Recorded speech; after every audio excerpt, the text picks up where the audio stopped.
Eleanor Hickson, and I'm an artisan baker, and I work in Wicklow, and I'm passionate about Wicklow, and I come from Mayo.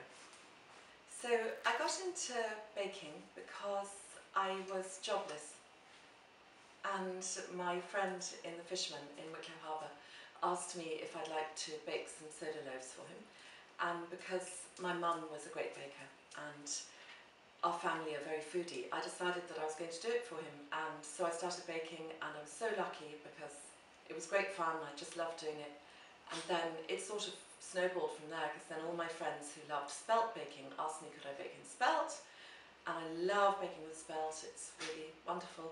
And then my other friends who are gluten intolerant asked me could I do gluten free, and I was terrified, but I decided I'd try and perfect the loaf anyway, and that's how I started. And the loaf that I'd like to promote is this beautiful deluxe gluten-free brown loaf, which is one of my starring products. And it's really special because not only is it gluten-free, but it's also artisan. And so that's apparently a rare thing because there are not very many of my kind of breads around.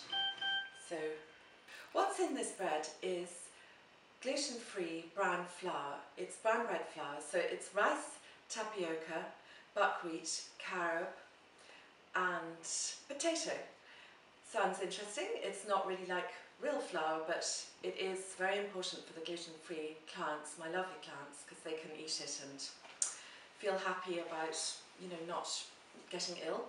So it's really important for them. And then apart from that, it's stuffed full of wonderful, nutritious whole linseeds, and also lots of really interesting milled linseeds with nuts, and honey and stevia, which is very good because it's low calorie, and also there's buttermilk and yogurt and honey. Did I mention that? Honey, and just a tiny bit of salt for flavour, and I think that's about it. But it's got the longest list of ingredients ever, and my daughters always laugh because they go, "Why are you showing that list of ingredients? It's far too long." The recipe for the gluten-free bread was an interesting one because I had never cooked gluten-free and I really didn't know what I was doing. But because my darling friend begged me to produce the loaf, I just said, well, I will anyway. And so what I did was I started out from the premise that the ICA breads are fantastic. So I started out thinking, what's the best bread ever? Okay, it's an ICA soda, and I'm just going to adapt that to the gluten-free, which I think a lot of gluten-free bakers don't think, how can we make this delicious? They just think, how can we make this a safe product? But I really wanted a product that was delicious, so I sweated away for about 6 months to perfect the exact percentages of seeds and nuts and all the stuff to fluff the loaf. Oh, I forgot to say too, there's apple juice in it too. It really aerates the flour. And so that was it. It was just a trial and error, and there were so many loaves in the bin, it was unbelievable. Well, the first bread that I made in gluten-free was so disgusting that I used it as a kind of missile for sending away a fox in the garden. It was that hard. And then my children were saying, "Oh Mum, you better give up because you obviously have no facility for this gluten-free. Just stick to the sodas, the ordinary wheat and the spelts." And then I just thought, well, there's nothing like a challenge, so I kept going anyway. And my gorgeous friend Fiona, who's my horsey friend, and she's gluten-free, she was a terrific help because she just kept tasting them. It didn't matter how disgusting they were, she kept tasting them. And then finally one day she said, "Do you know that your bread is in fact completely delicious? It's just sensational."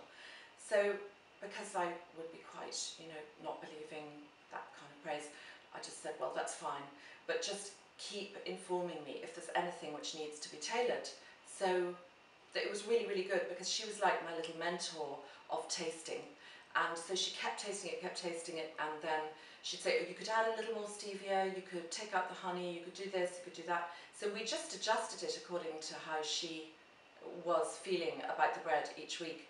So I was so lucky, this fantastic girl helped me tailor the bread. So I'm very, very lucky because I got the opportunity to present the breads to the wonderful, dynamic Luke, who's the boss of the Natural Bakery.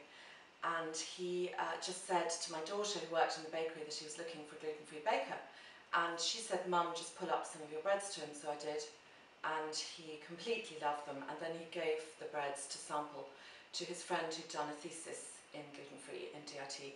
So that was really good because I got professional feedback from her who said that the breads were delicious and that the ingredient list was really long, and it was just really respecting gluten-free clients, which is exactly what I'd hoped for. I don't want to make breads that are not useful or, you know, delicious.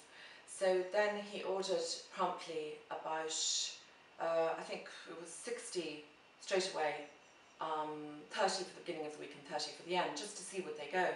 And they did, and he's been a fantastic client, and he's just lovely. And so now I'm doing loads of bread for him, and also muffins and scones and brownies and tons of stuff.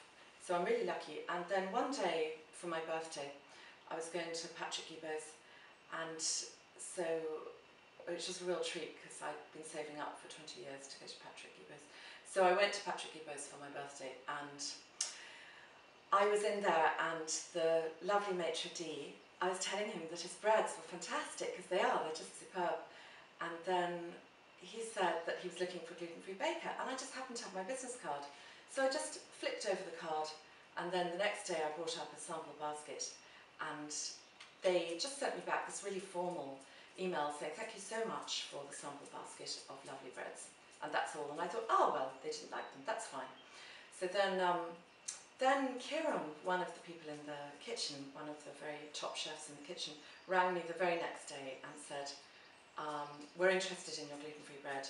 So up I went, and I had the great honour of having my bread tasted by Guillaume, the head chef of Patrick Guibaud's, and it was just so exciting, it was just amazing.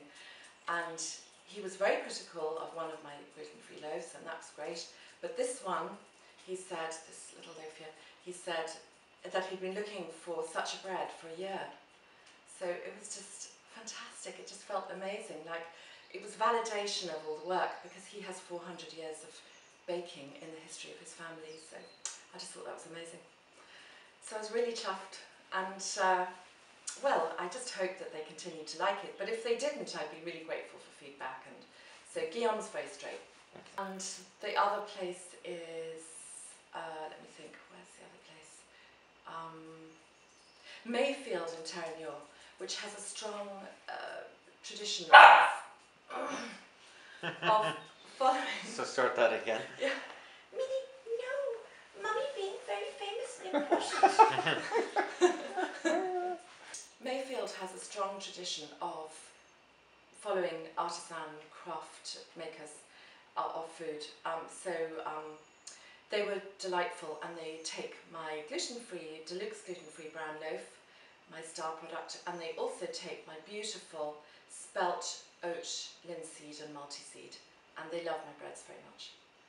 And apart from that, we also have Donovan's of Enniskerry, who are a wonderful little ginger and pickles shop in Enniskerry, and also the Fishman in Wicklow, and also I can't remember the other places because I'm really tired from baking. Different. Well, I don't really want to be on. Why do I want to be on telly? I don't want to be on telly. I want my breads to sell to more people. What would it mean to me to be on telly? Is that what you're saying? Yeah. Okay. Well, Minnie. I suppose the thing is that it would be just terrific to have validation of all the hard work so far, and also validation for the kind people who've helped me on my way towards this wonderful brand, which is becoming more and more exciting. So the other thing is that it's a Wicklow business, and I just adore Wicklow. So it's just a mixture of everything really. It suits my lifestyle. So many people have helped me along the way with my breads. I really feel just so lucky to be part of lovely Wicklow doing my lovely breads.